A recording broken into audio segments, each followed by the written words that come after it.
Teddybär, ja, der hat's manchmal schwer. Er sitzt den ganzen Tag lang, ganz allein daheim, weil er nichts sagen kann.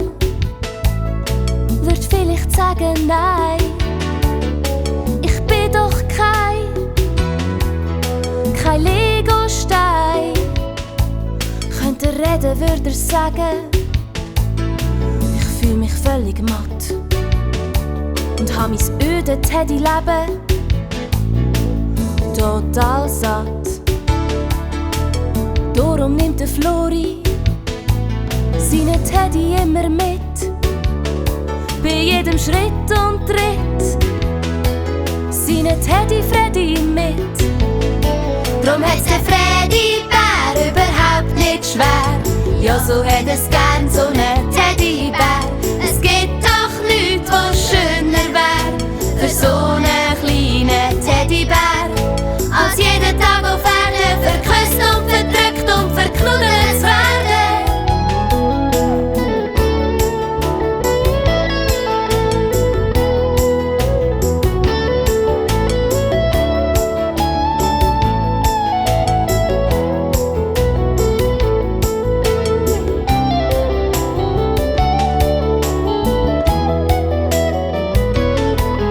Auch im Sandkasten ist der Freddy mit dabei.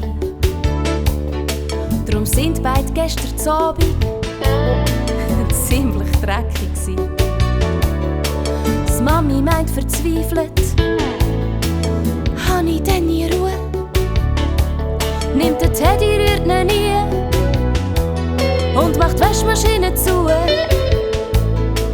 Mami, das kannst du doch nicht machen, schreit der Flori ganz erschrocken.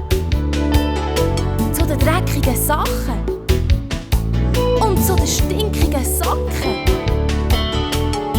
So etwas kannst du vom Freddy nicht verlangen.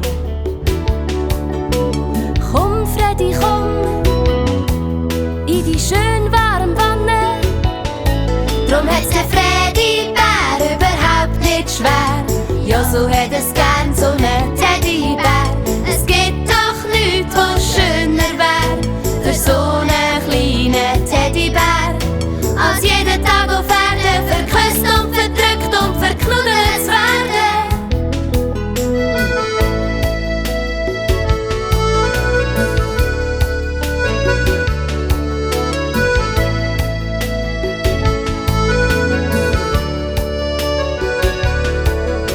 Zwei Abenteurer spielen, das gefällt den beiden sehr. Der Captain Flori und sein Seebär fahren weit aufs Meer. Und später dann im Bett träumt er von Mexiko. Da fällt ihm plötzlich auf, der Freddy ist nicht mehr da. Der sitzt jetzt denk allein daheim und schaut aufs weite Meer. Es geht ihm denk schlecht und er brüllt sicher sehr. Junge, komm bald wieder